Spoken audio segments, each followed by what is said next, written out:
our series on all of the fun things you can do with Illustrator's text to vector.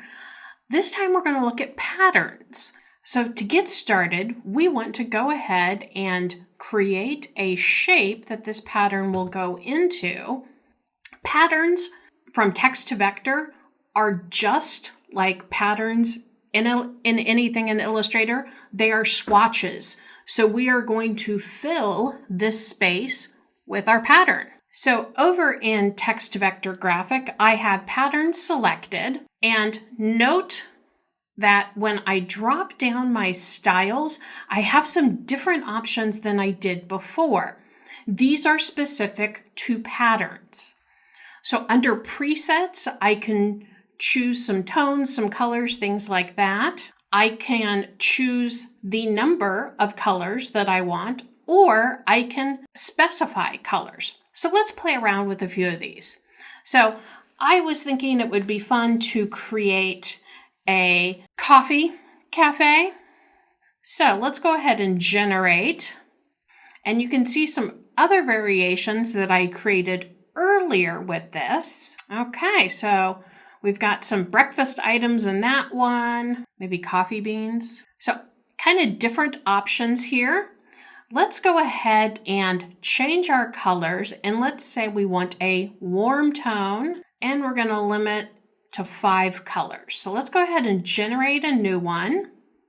And so if you think about all of these little icons that are in this pattern, it would take me a while to create the icons and then pattern them up, do that type of thing. Really liking these. These look nice. Kind of like the movement in this first one. And so notice it's bringing in just some kind of background shapes. This is kind of a trend look, so you can see that.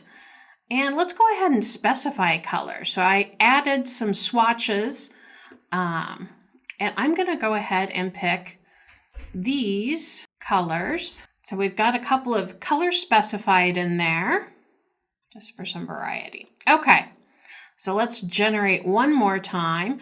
And all of these are being saved in my variations, so I can go back at any time and look at some of the previous generations. Okay, so it went a little crazy on those colors.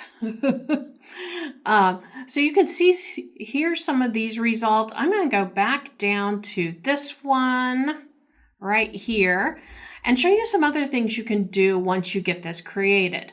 So I'm going to open my appearance panel, and just something to keep in mind if you were going to use this, say, as a background texture, that type of thing, you can always lower the opacity of this to kind of change how that overall looks. And all of these are saving as swatches. So if I open my swatches panel, here are all the different iterations that I created today. So have some fun creating patterns with the text to vector.